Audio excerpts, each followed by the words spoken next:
Rock on, brother. Rock hard, brother. You recording everything? Rock hard, brother.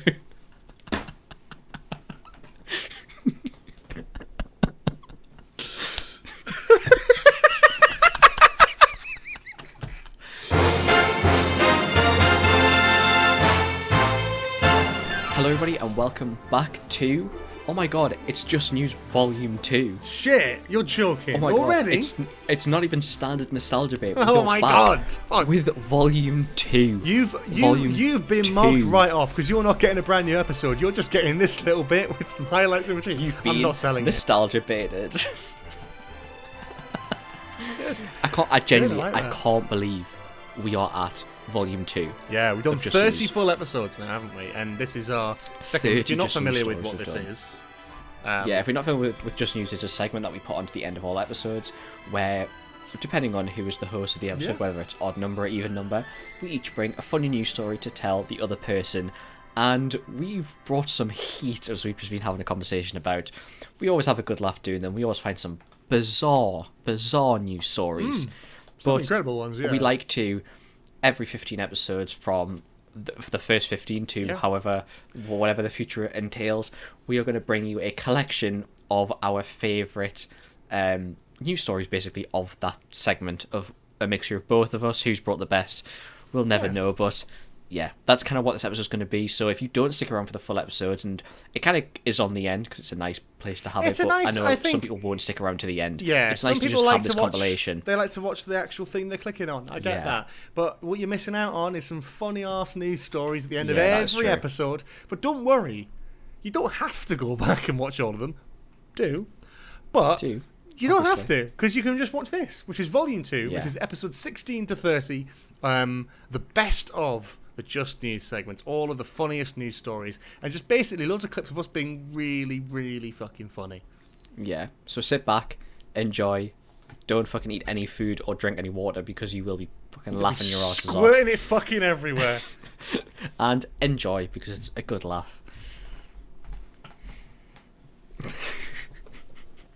Hotel looking to hire banter merchant to entertain guests during Edinburgh Fringe Festival. Oh, you know what? I love that. That's so funny because there's so much you could do with that. Banter merchant. Banter merchant. AC Hotel by Marriott Glasgow says applicants are invited to send a 60-second video explaining why they're the right person to get guests in the mood for a day of laughter, music, and leaflet dodging on the Royal Mile. Yeah. Glasgow Hotel is looking for a hire banter merchant to entertain guests throughout the Edinburgh Fringe Festival. AC Hotel by Marriott Glasgow said it's seeking a breakfast roster to leave its guests in stitches during the famous event. The paid gig, which would suit someone performing at the Fringe, includes free accommodation and travel expenses to and from Scotland's capital for the festival. Bosses at the hotel said the business has been experiencing a significant spike in demand during the festival, amid reports that performers and visitors are being priced out of staying in Edinburgh throughout the run. What? I'm so confused. The banter merchant. What is the? I want to get to that. What is that? Comedian Jason Manford branded Edinburgh accommodation prices as an absolute joke. I don't really care. The job ad states that the selected applicant will be the toast of the hotel, transforming ordinary mornings into a laugh-a-minute experience, setting the perfect tone for the day ahead. So you basically are essentially a comedian whilst people are having breakfast. That is the worst place to be a comedian. I hate hotel breakfast. And I think the worst fucking thing when you're sat there and you're like, you have to be dragged out of bed. You're on your holiday and you have to get out of bed before 11 o'clock to check out. So you're probably up there about 9 o'clock. You don't want to be doing that on your holiday. You're having a fucking shit breakfast with bacon that's been wafted by a hairdryer, barely even crispy. Some shit coffee, and you've got some knobhead walking around going, "Oh, hello, how was your day going? Oh, it's all right. Oh, God, you're ready for the festival. Oh, God, fuck off." An advert says, "Are you a laugh-a-minute lady, a witty wise guy, a rib-tickling rebel, a banter merchant, a comedian in other words than your dream role may be just a scroll away. You'll bring thigh slappers, side splitters, zingers, one-liners, a tableside crowd work to our wonderful guests during breakfast twice a week for the duration of your run." Can you imagine if it was like contemporary comedy? and it was like sort of more experimental comedy that was can you hired. imagine if it was and you're like just having your breakfast and you've just got someone in the corner screaming. Imagine if it was just someone walking around absolutely ripping the shit out of you at like 9 a.m. Oh yeah, like just rolled out of bed, like sort of Frankie Boyle kind of esque, just like picking them apart and going like, yeah, you look like you've shaved a monkey and kicked it through Top Man. You know, like that sort of shit. The opportunity is open to everyone performing at the Fringe, which is running from the 2nd to the, as well as upcoming comics. The advert doesn't reveal how much the successful applicant would be paid in the role, one saying it is a paid opportunity and the rate is to be agreed with the candidate. Applicants are invited to send a 60-second video explaining why they're the right person to get guests in the mood for a day of laughter, music, and leaflet dodging on the Royal Mile. Candidates should also share their favourite breakfast-related joke. Once appointed, the comedian will start in August. So, I love. Go on. Will you give your 60-second advert? You bastard. For why? See, you I should was be going. the Banter I was going to do it. I was saying we should do a 60 seconds each. Yeah. So why nostalgia bit should be, and it has to be. So we're doing on the spot. You want me to sort of waffle as to why I should and try and why actually, you should be a banter merchant. Well, I tell you what. Yeah, on the spot, both of us I'll get put 60 seconds. Both of us get 60 seconds, and whoever's listening gets to decide who wins it. Right. Yeah. And you'll really want to be convinced that you, the viewers, can decide who gets to be the banter merchant. Yeah. Ready? Do you want to go first? Yeah, go on, yeah. I have no idea what to say. Ready? 3, 2, 1. Fucker. I would like to be a banter merchant for this wonderful Edinburgh establishment because I feel I can take tourists around the block. I know my comedy. I can run around in the breakfast tables. I'll throw croissants off people's fucking heads. I don't really care. I'll throw coffee off people. I'll spit in their coffee. It'll be like Karen's Diner, but instead of a whole diner full of rude people, it'll be one knobhead completely bollock naked running around spitting in people's coffees and throwing croissants off their head. That is what I'll be doing. And just to make it even better, I'll wait till people aren't looking and I'll eat their fucking food. Favourite breakfast related joke? I can't think of a one. Breakfast. I don't know. Yeah, I'll introduce you. I'll make you feel fucking warm and comfortable. And if you don't, you can fuck right off. I don't give a shit. I'm very polite and lovely, unless you fuck me off, in which case I'll kick you in the bollocks and send you on your way. Have a good day at the festival, bitches. I don't fucking know what. Would I get the job? I don't know. We'll find out. You're going to get a minute on the clock. Hang on. Yeah. Are you going to do it for me? I'll do it for you. Yeah. Okay. You ready? Yeah. 3, 2, 1, go. Hi, I'm Cooper Britton, and I'm here to apply for the job of banter merchant. Me, a merchant, a seller, a bringer of goods, and banter, comedy. I personally think I bring both. I can be there every breakfast. I say it's 2 days a week. I can be there for every day.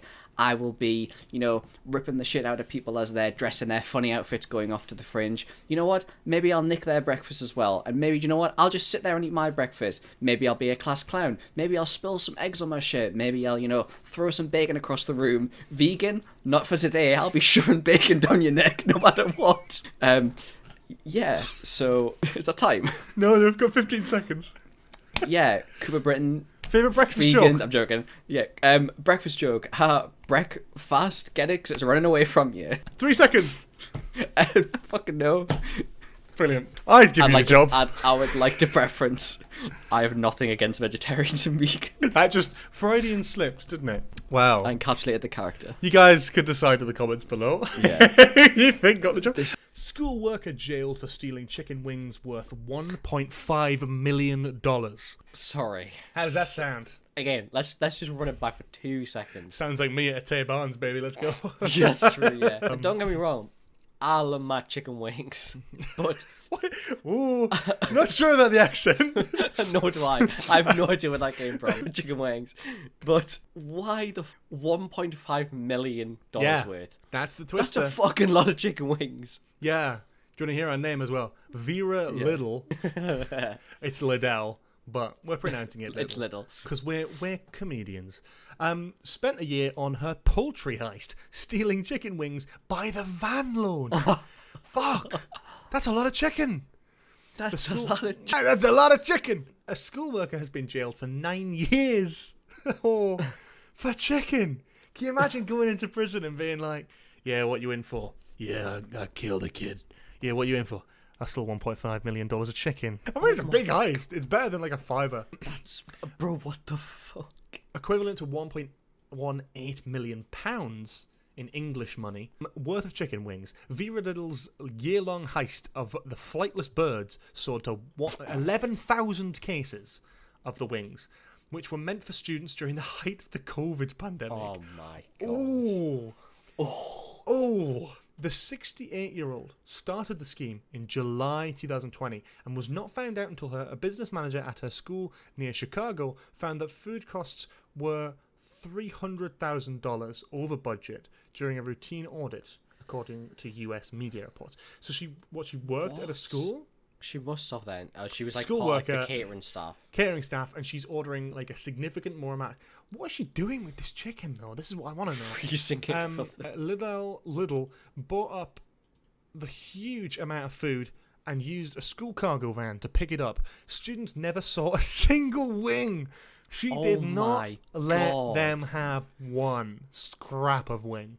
Schools were closed at the time because of the pandemic, but the district was still sending out meal kits to people who were learning remotely. God. That's rough. That is really bad.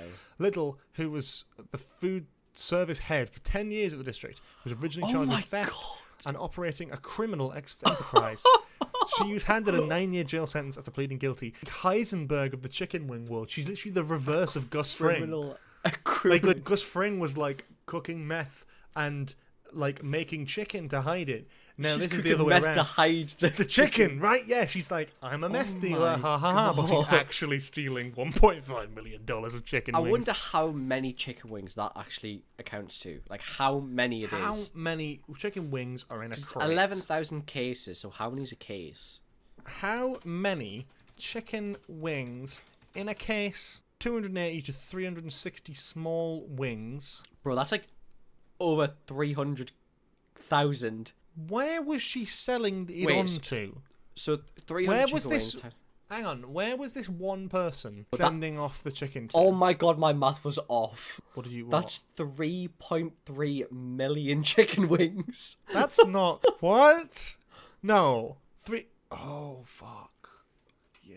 3.3 million chicken wings. She must have been really hungry. Bro, that's ridiculous. Honestly, I get it.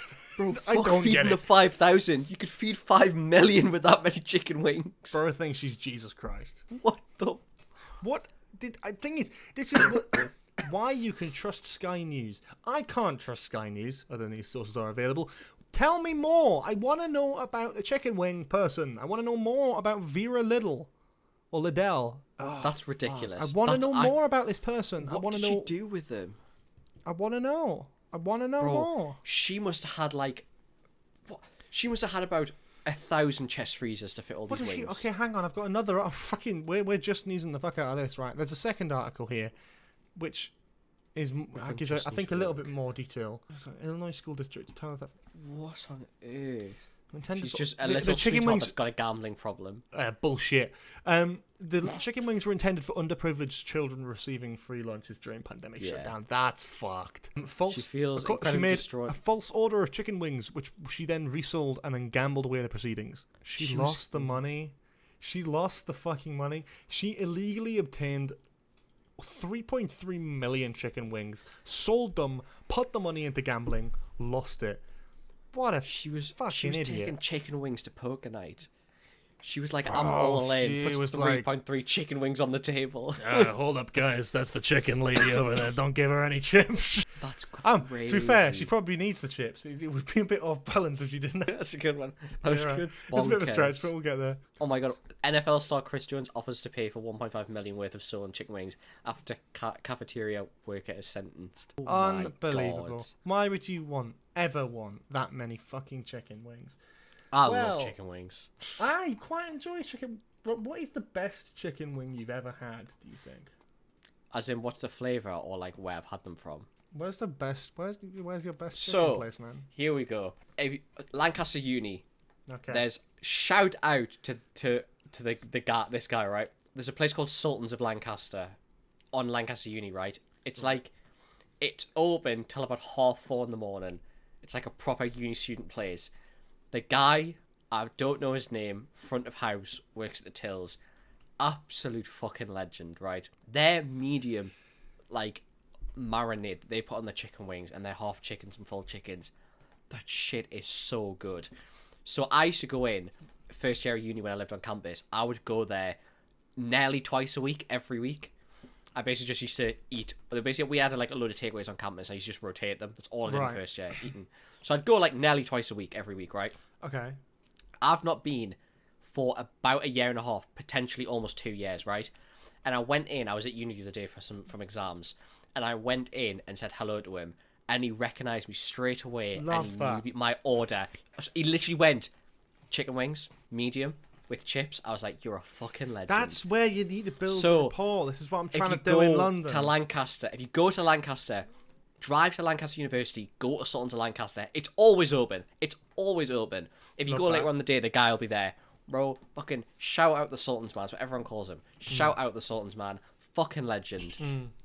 And they're the best. That's genuinely the best chicken marinade. Best, better than Nando's. Better than all this shit. Like, yeah, so Nando's good. is a chain. Go I think I've always said this. Now I don't know if I could give you like my best chicken wings, but I've been on a bit of a chicken adventure recently. A little group of us at work. I've been trying to venture out and kind of educate me a little bit more on my chicken wonders. I'm of the correct belief, by the way, that the best chicken and probably tastiest chicken, you don't get them from A-grade, health inspected, like polished, clean places.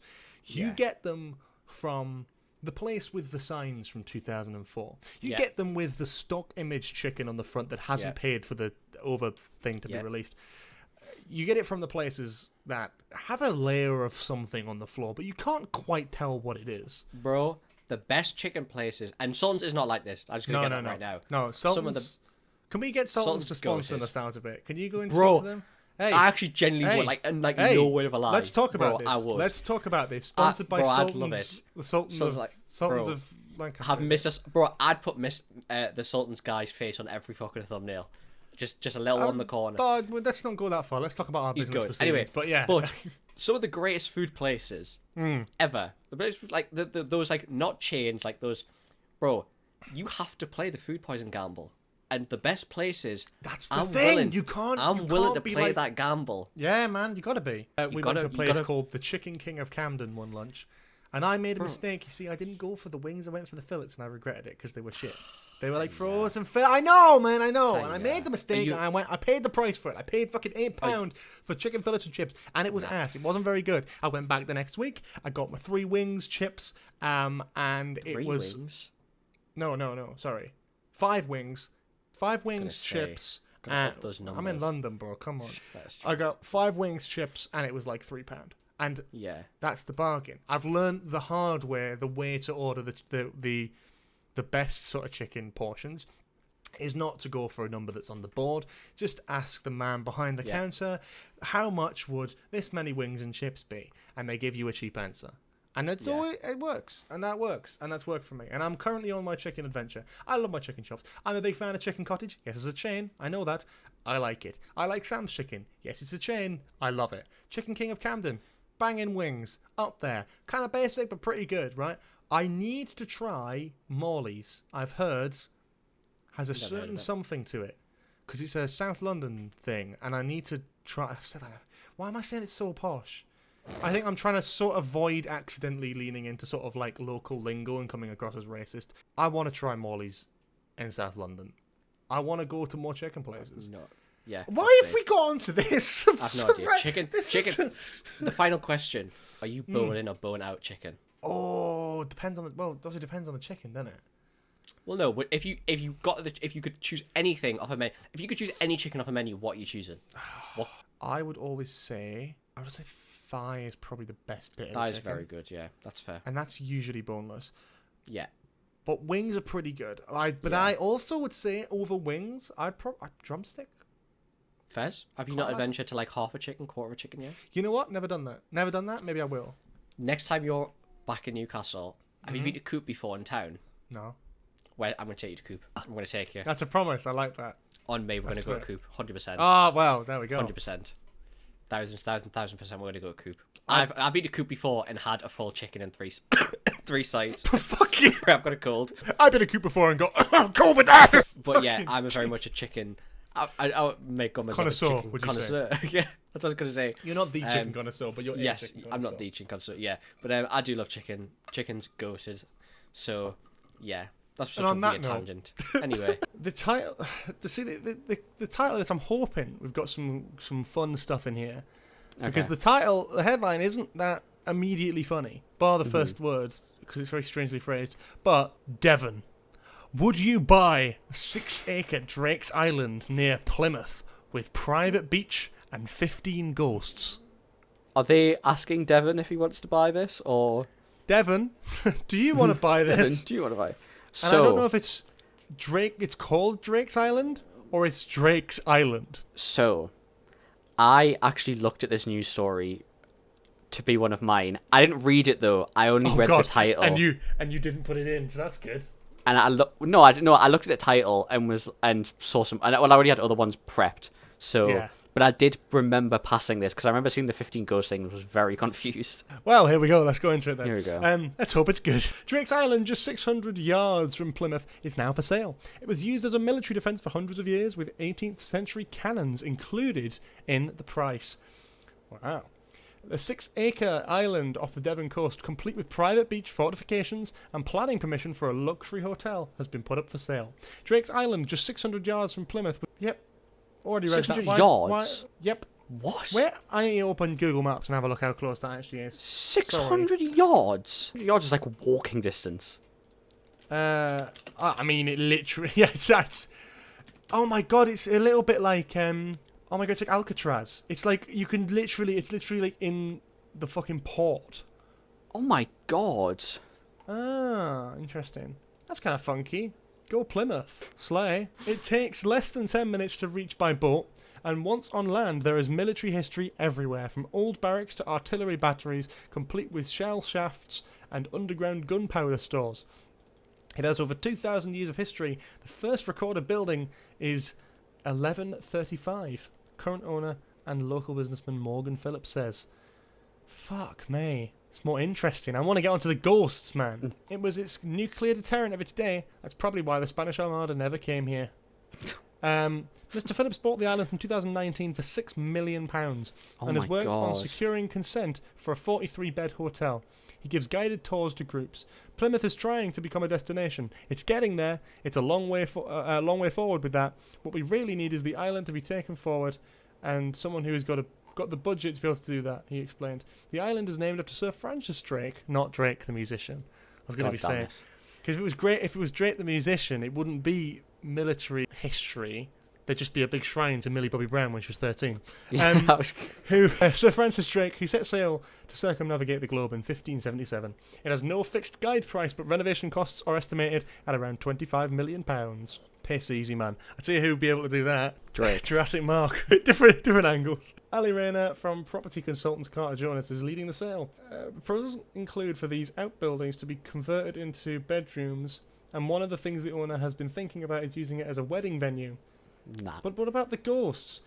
Any new owner may not be alone, though, with reportedly 15 resident ghosts, all former military men. If you believe the mediums who come out here, they're all British squaddies, says Mr. Phillips. Squaddies. Oh, that's horrible. Squad. Squad roll, Steve.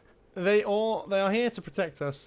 That's what they did when they were alive, and that's what they're still doing. Oh, fuck me. We're getting a little bit fucking Brexit there, aren't we? Sod off. Say... Roll Britannia! Britannia! Our gracious king. Oh god, I don't like that.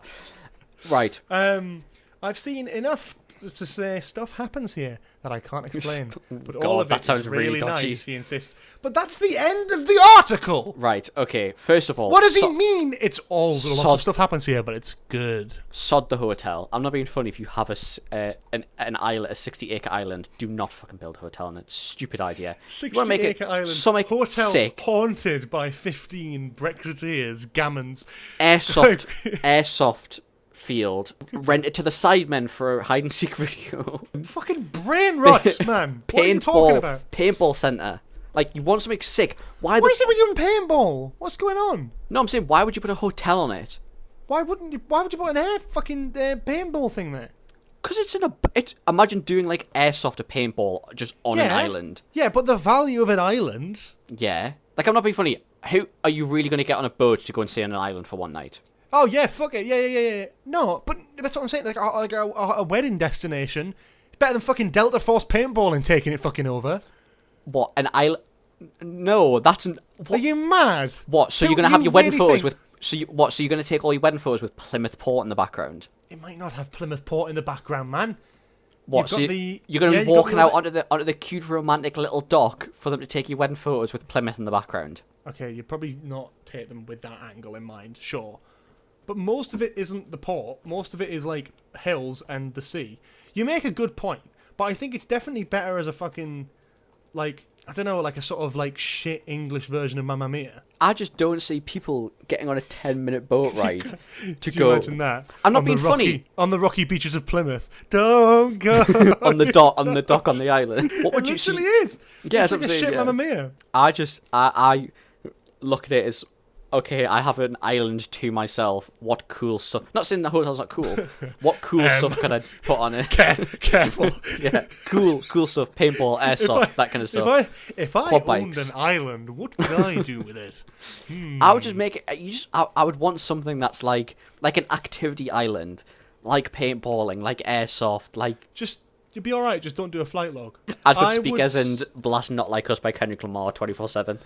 I'm looking at the layout. It looks like a pretty good COD map, to be honest. I think exactly. Fucking paintball and airsoft. That's what I'm saying. It's the first thing I think I just don't think that would make as much money as a hotel would. I'm not being funny. You've just said it's like Alcatraz. Call of Duty Zombies has a fucking map on Alcatraz. It's a Call of Duty Zombies map. Get off the Call of Duty Zombies train, bro. For me, the problem doesn't come with that. The problem comes with the fucking 15 Brexiteer gammons that are sort of haunting the island. Can you imagine you're trying to sleep, or you're trying to have like your wedding, and it's all wholesome, or for example, you don't know who your dad is, and you invite all three of them to this island for your wedding, and you have like loads of really weird song moments from the music of ABBA, and then whilst that's happening, like fucking gammons come down, and then it turns out that you have a fourth dad and he's a ghost, and it's like, what the hell? Yeah, and the guy and like, you know, it's there's like families and stuff there, and it's a very nice occasion, and the one of the ghosts comes in and goes like, "Where are you originally from?" And it's like, oh god, it would ruin the day, wouldn't it? Yeah, it's I just think there's so many other things, like, I don't know, there's just something about having a private island that I guess it's cool to be able to have the weddings and stuff, but like, just there's other stuff you can do.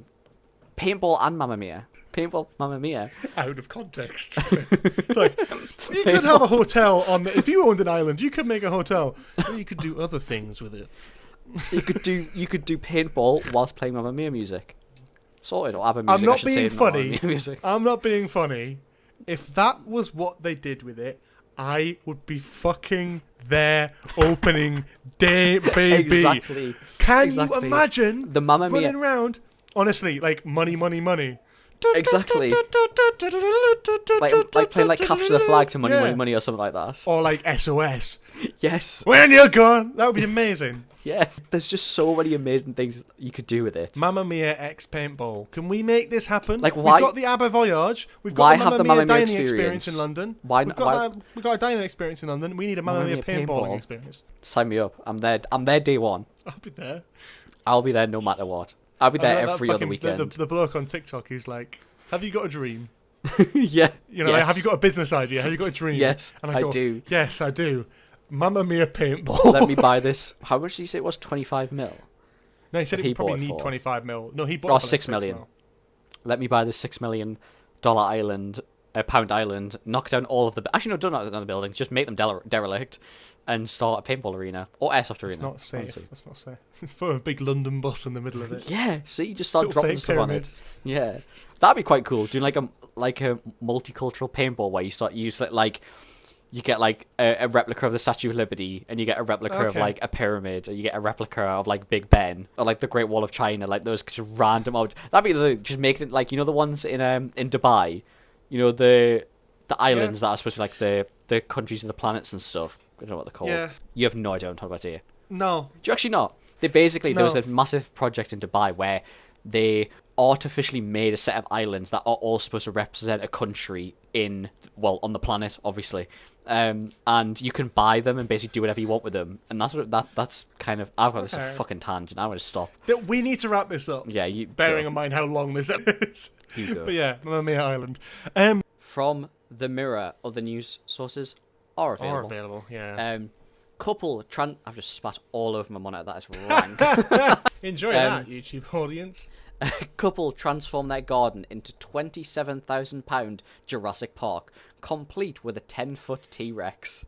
What? I mean, like, pop the fuck off. Yeah. Let me see this. 27 grand. Oh, it's shit. It's absolute shit. I was really hoping when I clicked on the article it was going to be, like, unbelievably good. And it looks like fucking shit. That looks terrible. That's like a come down with me fucking garden. Oh my god, 100% it's a come down with me garden. Oh, Mark, God. who fondly calls his lawn Jurassic Mark, admits his one-of-a-kind garden has cost him a whopping £27,000 but says he works hard to fulfill his expensive hobby. I'm not joking you, right? There is a golf course, I'm sure, in South Shields that has the exact same plastic dinosaur statues. I'm dead certain. There is a dinosaur mini golf in South Shields, but I don't know if it has them because I've not been to South Shields in a few years. A dinosaur superfan managed to convince his horrified wife to spend £27,000 transforming their garden into a real-life Jurassic Park, complete with it. This is 6-foot pterodactyl. The title of the article says 10 foot. I've been scammed. T-Rex. Hang on. 10-foot T-Rex, and then it says 6-foot T-Rex. They're just flying. 10-foot long T-Rex. It covers in a bit. You'll get there. We'll get there. Mark Kitchen should have converted his kitchen. No, Mark Kitchen first began his dinosaur collection 5 years ago after spotting a life-size velociraptor in his local garden centre. To be fair, that is a very... I can relate with that. That's a cool garden centre. You pop into Dobby's garden centre and you see a fucking dinosaur. You know I what? would probably be tempted to buy it. I'm not gonna lie. I probably would as well, to be quite honest. I went to a garden centre in the Lake District recently with my parents, and they had, and I shit you not, a fucking castle, like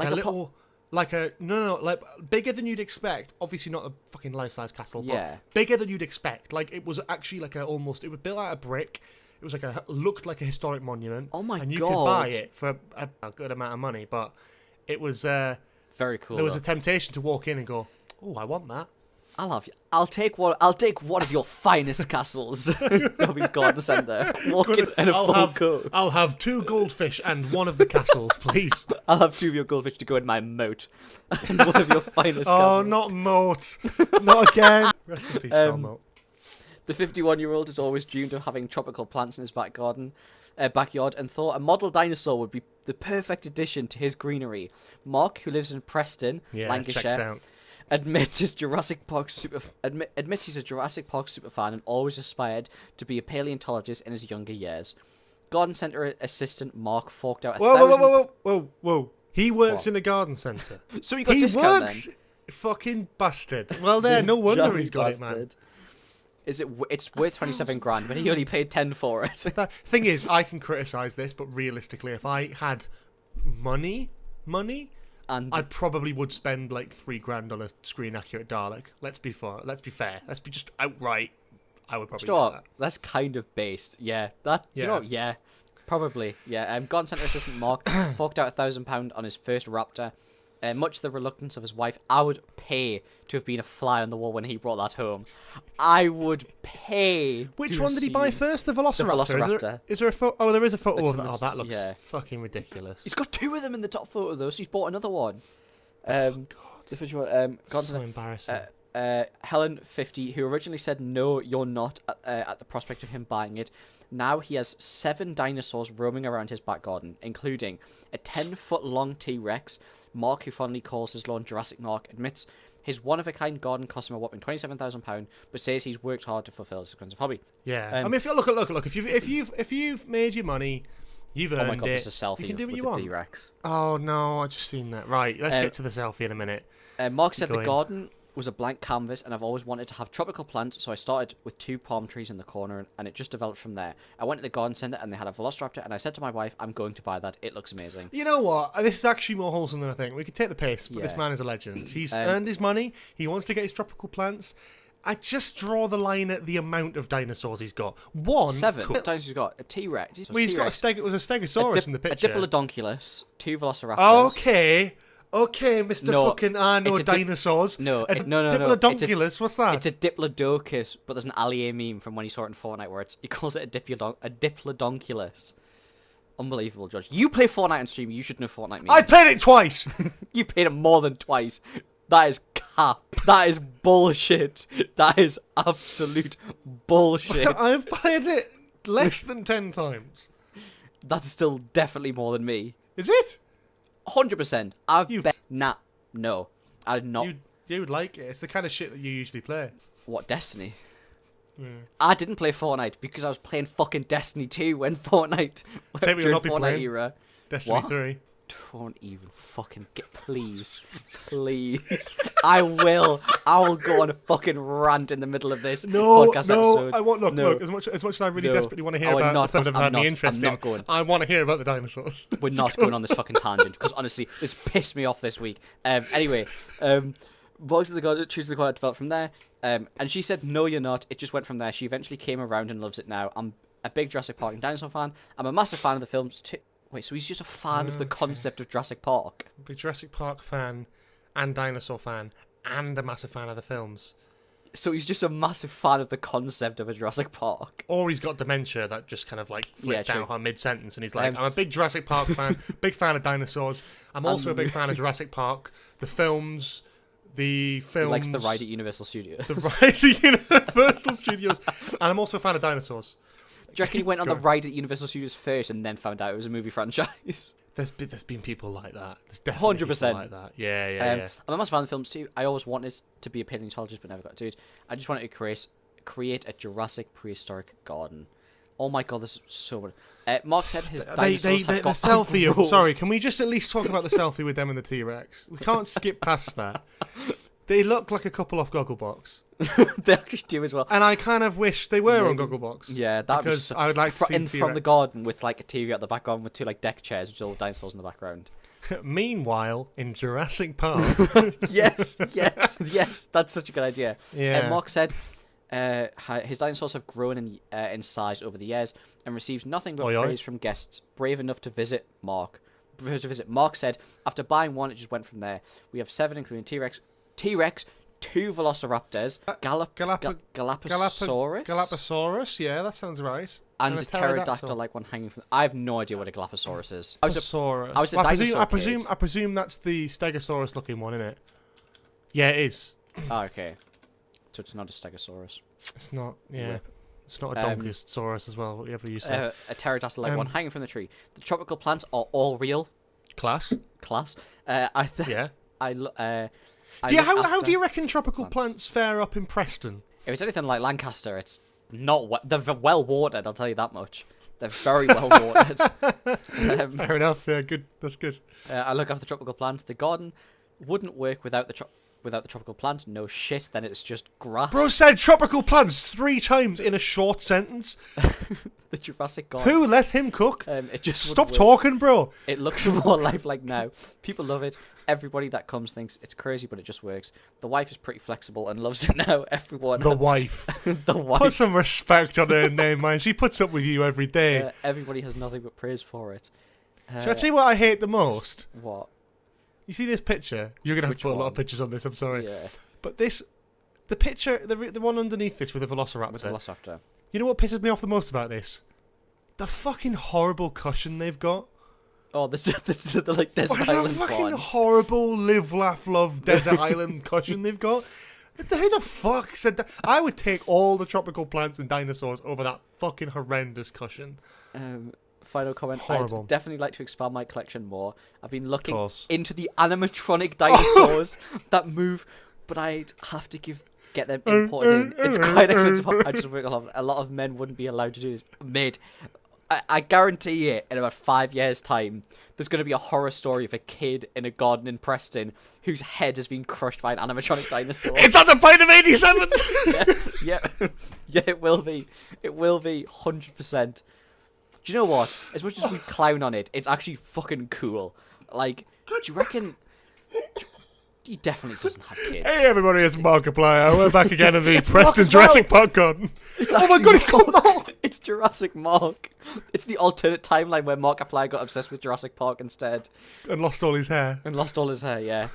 It's cool. I can't lie. It's very cool. Look, I like it. I think the animatronics are a bit too far, bro. 100%. 100%. It's cool. I like it. I like it. Picasso, like it's, yeah. Five Nights at Freddy's. Five Nights at Jurassic Marks.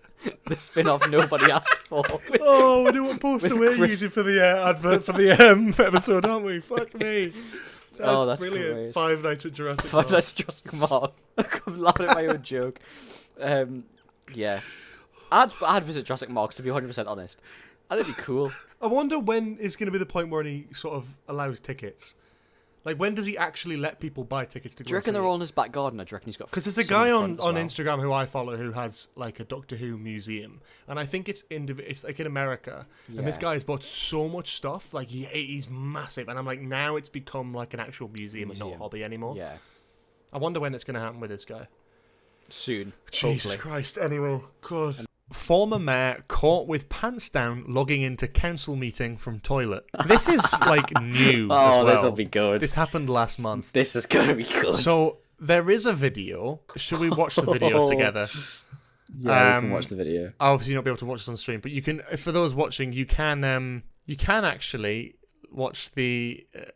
Find the article. Oh my god! You can click. There's always a link below to the article. You can always find a link to the article we're talking about in the description below, whether you're on YouTube, whether you're on Spotify. So please do check it out. There's a wonderful little video where you see this little court thing, and you see him logged in, and then sort of shift his camera up. Oh, that's so bad. I don't know exactly what they're saying. Can you fully see? Can you see his knob in that? Oh my god, I think you can. The guy's trying not to laugh at the guy on the mic. That's really funny. Oh my god. 3-time mayor of Brazil's most famous city was caught patching into an online meeting from perhaps the worst place possible. Cesar Mayor, 78 years old, of Rio de Janeiro's City Hall, logged into his Zoom meeting with other councillors on Wednesday while sitting on the toilet. The politician appeared to quickly realise his mistake after he'd been seen by others in the call with his trousers around his ankles. He quickly brought the camera up to feature his face, but not before fellow participants had noted his curious choice of location. It's a very formal way of putting it. He just joined with such a power pose. He looks like Danny DeVito from fucking Always Sunny. He looks a bit like Danny DeVito. It reminds me of? Yeah. Have you seen the image of the Requise one of the guy that's naked? No, well, I don't. Oh, be careful when you Google this photo. Requise? It's like Requise, guy. Oh no. Requise guy. What are you talking about this? I think that's his name. I don't know. This is it. Let me try and find the photo and I'll send it to you. I don't know what you're talking about here, bro. I'm not gonna lie, I don't actually know. Yeah, see if you can send a photo. Anyway, I'll keep reading as you send a photo. The clip has since caused something of an online storm, being shared countless times across various social media platforms. Nor is it the only story people patching into important calls from weird places have made headline in recent weeks. This doesn't make any sense. On May 30th, a man who'd been suspended from driving was caught logging in for his court hearing from the driver's seat of his car. That's brilliant. That's genius, that one. Corey Harris was appearing at a pre-trial hearing for driving with a suspended license in somewhere county district court, Michigan, US. As it opened, he said he was pulling into the doctor's office. Give me 1 second, I'm parking right now. Brilliant. Yeah. I'm not being funny. This is so based. Good on him for staying at home and logging into a Zoom call. He's just taken a massive L with not picking up the camera beforehand. I'm baffled if has he got it all hanging out, or what's he doing? I think he's clothed. I hope he's clothed. No, he's not. Oh, he's not. Oh my god. I made the mistake of watching that on full screen.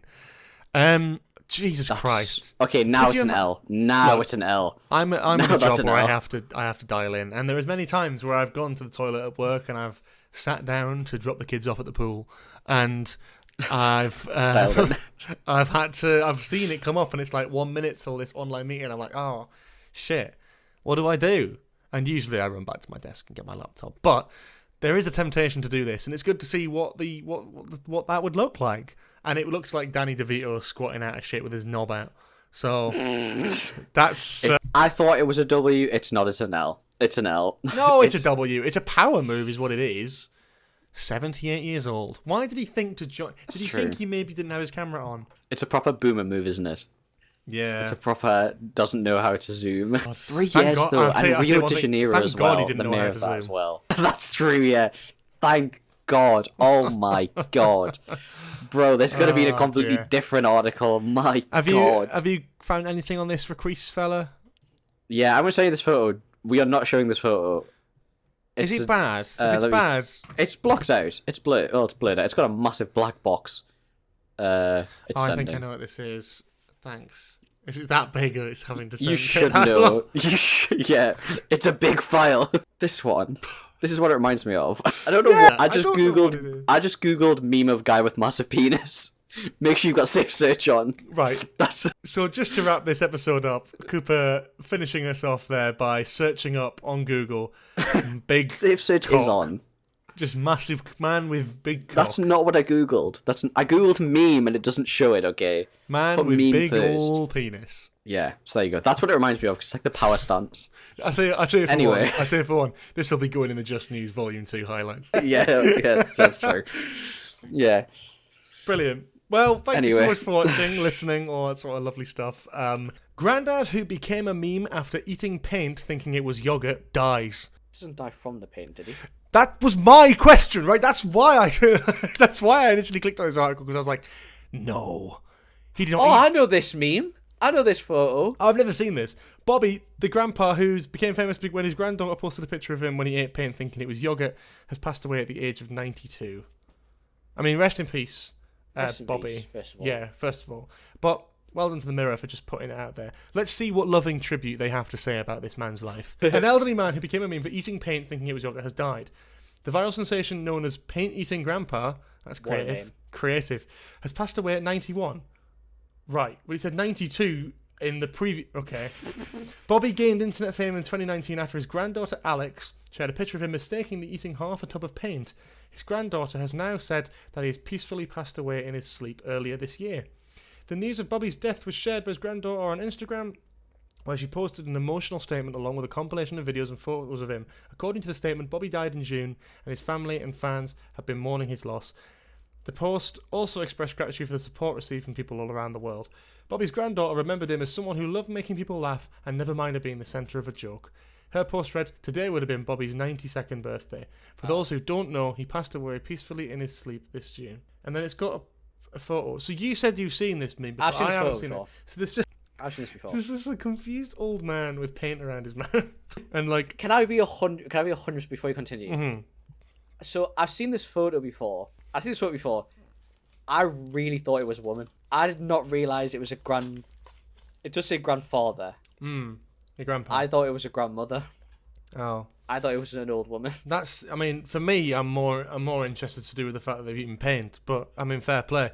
I just don't know. I can kind of understand looking at it, the paint.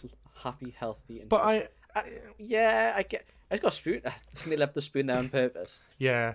It's just like they're just really horrible family members, and they're like, "Let's get Granddad to eat paint today." It's not that big of a tub, or it's a big spoon. It's a fucking only a spoonful. Oh wait, it's almost a litre. What the? Anyway, although he's missed tremendously, he really did live a long, healthy, happy, and fulfilling life as a doctor, musician, father, and grandfather. He loved nothing more than to make people laugh, so having the internet as his audience truly meant the world to him. Huge thanks to everyone who supported Bobby Boy over the years. I'm confident you guys will keep the legend alive. Well, that's what we're doing today on Nostalgia Bit. We've got a wholesome one, clearly. I had not heard of this, and I just thought it was funny, and I thought him eating paint was funny. Tributes have been pouring in. One comment in the statement reads... Rip Bobby the Goat. Core memory of me teen years was watching the videos of him being posted. Always made me laugh and smile. I was just thinking about him too. He definitely left his mark, and he was loved so much. Thank you for all the laughs and smiles, Bobby. You'll never be forgotten, silly paint-eating old man. That's a bit fucking rude at the end there. Silly paint-eating old man. Sorry, you'll never be forgotten. Rest in peace, you fucking idiot. Silly You fucking little... well done, you idiot. Bless him. Retired R.I.P. psychiatrist, Bobby the goat. yogurt connoisseur, and your grandma's favourite meme. In his bio. So- That was a cool bio, you know. That's Retired psychiatrist, hard. yogurt connoisseur, and your grandma's favourite meme. That's his Tinder bio. It's, like, why does the paint look? It looks so much like lipstick. Like, it looks like some like luminescent lipstick. Fucking lipstick have you seen? I mean, that's crazy. It looks like it's just like you'd wear it like a rave. It looks like he's been eating fucking mint choc ice cream, man. It's true as well. Yeah, the image made me laugh, and initially I thought that he died from eating paint, and the mirror had been like, oh, what a cute story. I hope he did die in his sleep and it wasn't like a side effect of eating the paint. Like, I don't think. I mean, but the paint was like 5 years ago, though, wasn't it? So maybe it's like Chernobyl. Maybe it's like nuclear paint, and it's just like slowly but surely. by the color, it looks it. I mean, yes, It looks radioactive. What are they painting? I mean, I wouldn't paint my walls that color. No, maybe it's a bathroom. Even still, Possibly. it's like The Shining, like a isn't feature it? wall. The Shining bathroom, like green. God. That weird green, like that weird mint. Ugh. Anyway, Joey Chestnut, 16-time hot dog eating champion, Wonderful. banned from event for signing deal with vegan company. You're joking. Actually, signing with a vegan company. I mean, the hints were there. His name is Joey Chestnut. Yeah, that's true. Yeah, it's not Joey fucking Pork, is it? Anyway. Joey Paul, holding the world record for the most hot dogs eaten in 10 minutes. Oh, I can't wait. Joey Chestnut has won the Nathan's famous 4th of July contest 16 times, but he will have to miss out on this year's event over a row about him signing a brand deal with Impossible Foods. You know what? I'm telling you now. I'm so fucking excited. I presume you've read this. I've skimmed read it. So you know how many he did in 10 minutes? Yes, I've got it. It's literally here. Right, I'm going to try and guess. Okay, Because I'll don't know. do you want me to get to it and then you can guess, or do you want to guess it now? Guess it now and then I'll start reading. The thing is, I have no idea how many you could eat in 10 minutes. Is it just the hot dogs, or is it the buns as well? It's just the hot dogs, I believe. In 10 minutes is a long time. I would have thought you'd done like a minute, because then you could just do like that. It is American, by the way. Yeah, I know, but like 10 minutes is like, it's not even like you haven't got, it's like, you got time to slow down then. Like, how quickly are you inhaling those? It is just hot dogs, I can confirm. Just the hot dogs, Not not buns, the buns. just the hot but dogs. that makes more sense. I would say probably... In 10 minutes. In 600 seconds. That's a lot of time. That's a lot of time. You don't need that much time. You'd be sick. But I think that's the thing, though. How many can you do without being sick? Right. You don't need 10 minutes. So I assume you can't. No, because I assume you can't be sick. Like, you get disqualified. Like, how many could you eat comfortably in 10 minutes and not vomit? My guess is going to be... Oh, God. What even would be a sensible answer to that? 169. Lol. Okay. That might be... Actually, I might have overshot it there. You have very much overshot it. Oh, fuck. Have I? Oh, 69 then. Close. Joey Jaws Chestnut, 40, is the reigning champion of Nathan's famous 4th of July hot dog eating contest. I love the photo having won they've used, by the all way. but one of the competitions every year since 2007. Yeah. In 2021, in the 2021 contest, he ate 76 hot dogs. Oh, sorry, hot dogs and buns. I was wrong. 76 hot dogs and buns in 10 minutes. One of the 55 competitive eating world records he holds. Yeah. Hang on. Right. What the fuck? No, because 76 hot dogs anyway is a lot of hot dogs, right? Buns, though. With That is just a buns. lot of stodge. No, that man is actually troubled. He shouldn't be competing again. That's awful. That's horrible. What the fuck what are you doing? Last year, he fell short of his own world record, but still put away an impressive 63 sausages. He blamed his performance on stormy weather. Right, yeah.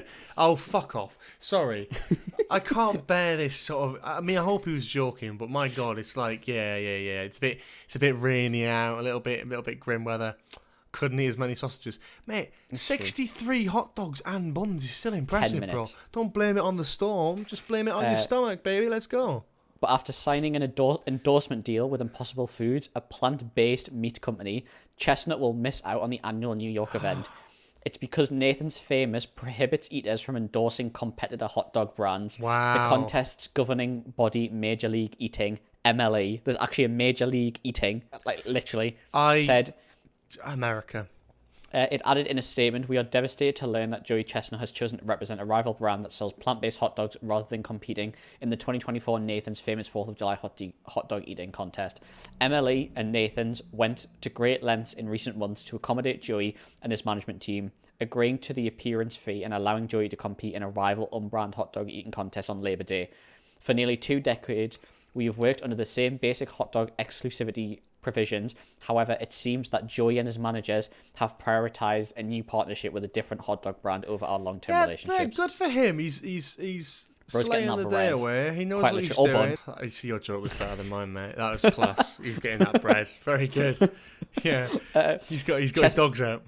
He's got his dogs out. Bro's taking those those plant-based glizzies. Glizzy overload. Oh no. Bro really said That's glizzy brain overload. rot. Yeah. I think it's crazy. I think that's crazy that this is what the news article is, because, like, good for him. He's allowed to nearly 2 decades. Yeah, maybe he wants to eat some different hot dogs. Maybe he wants to. Yeah, exactly. The question is, how much do you reckon he got paid for becoming an endorsement of these plant-based hot dogs? A lot of bloody money, I'd say. Yeah. A lot of money. Must be more than those prize funds. Exactly. Got to be in it. Bro, it's a win-win situation. Yeah. You get a bag and don't have to compete. Do you think it's like one of those sort of like the Great North Run in Newcastle, where you sort of, you cross the finish line and you get like a sticker, £1,000 in a Marky's voucher? Fucking hell! What you got? What in today's climate? What, £1,000 a Marky's voucher? £1,000 Marks and Spencer's voucher? No, £1,000 and a Marky's voucher. Oh, The Marky's voucher is only like a tenner. Even still, what's the point then? If someone wanted to go to Marksy's, it's fucking £1,000 to cover it. But like that'd probably get you like 2 hot dogs in Marky's. Oh, you're Marks and thinking, Spencer's. I'm thinking the clothes Marks and Spencer's. I'm not thinking like. Oh, you're not thinking like the. You're thinking food someone's going Marks to and spend £1,000 on Percy fucking Bakes. Yeah. Jesus. Okay. I do not have a contract with MLA or Nathan's, and they are looking to change the rules from past years as it relates to other partners. I can write with this on social media. MLA's event organizer, George Shear. No, I did not read this. I did not read this. Whoa. That's crazy. I did not read this bit. Hang on. He literally the same name as me, bar the last 2 letters. 2 letters. This is you. And he's the Major League Eating event organizer, George Sheard. Basically, I think that's quite rude. Are you trying to? Is this some sort of wake up call for me, Cooper? You just thought genuinely, I've not read this. I can't believe you've not read this one. I'm saying it might just be you. It might be you in a different timeline where maybe you've eaten too many hot dogs and you now can't see the last 2 letters. And maybe it's that. Maybe that's what it is. It's something, I don't know. You never know. Timeline's quite shift. That's unbelievable. What are the chances of that? That's crazy. Honestly, hand on heart, put my hands up. I didn't read this far in the article and did not see this person's name. It's crazy. Wait, hang on. The event organizer George Shear said the dispute came down to exclusivity and explained it would be like Michael Jordan saying to Nike, "I'm going to represent Adidas too." Right? Would it though? Yeah, would it though? Is it? Would it though? Because Michael Jordan's not chowing down dogs, is he? Yeah. Right? Let's be fair. Yeah. Fuck me. It's not the same, is it? Eating a few hot dogs. I just can't get over the name. Can we just take a pause? We did scroll past the video, and I kind of want to see it. And I know that's not very helpful for the podcast listening audience, but I really want to see Joey Chestnut scoff hot dogs. I want to see how he's getting them all down. Oh my god, there's like a WWE belt. Yeah, hang on. Winning belt. Let's. Are you playing it? Are you watching it? Wait, do you want to play it at the same time? Yeah, can do. Let's go from the beginning. You ready? Go on. Yeah. 3, 2, 1. 3, 2, 1. Start. What's? Oh, he has got a WWE Is this music? belt. I'm not listening to the music. Is this the music you used in your Jodie Whittaker video? What do you mean? The intro. Oh my god, it is. No, it is. It is. It is. It is. It's Baba O'Reilly by The Who. Oh, this is crazy. Bro, I feel like not to stereotype. Bro is thin. Yeah, I think there's something going on there. I think he's got a pipe. Do you reckon? I think he just shits out hot dogs like whole. He doesn't even process. Yeah, I think just straight out. I think it's coming out the back end. I think he's got some sort of real clever. We don't have to keep watching this. I think he's got some real clever sort of cleaning process that makes him just sort of his body just process everything really quickly. Maybe he puts tea up his arse and it just comes straight through. Anyway. Oh no, we can't end it on that again. No, there's got to be more to add to this. Ask a comment with the George Shear thing. Genuinely. I actually can't believe it. I'm gonna try and find an article next time, which is like Cooper England. Cooper England instead of Cooper Britain. Yeah. Cooper British, something like that. Cooper Britton British. Cooper. I've never told you the stories when, for some reason, obviously Cooper's a very common surname. There are on multiple occasions where I've gone to, like, I went to a bank. I went to open a bank account, and they thought my name. They were like, "What's your first name?" I said Cooper. They went, "No, your first name." I was like, "It's Cooper." And there's been times when I've been over the phone, they've been like, "Oh, I'm Britton Cooper." I'm like, "No, it's Cooper Britton." They were like, "What? Cooper's a surname?" I'm like, "No, my first name is not Britton." Like, I love how people try and question you on this. It's like, it's my Exactly. fucking name, dickhead. Britton Cooper sounds like it sounds like just some like Go on. very like awful like British like elitist kind of. Right, yeah, you're talking to someone who named their social media profile GB Sheard. Look how well that's fucking That's aged. true, actually.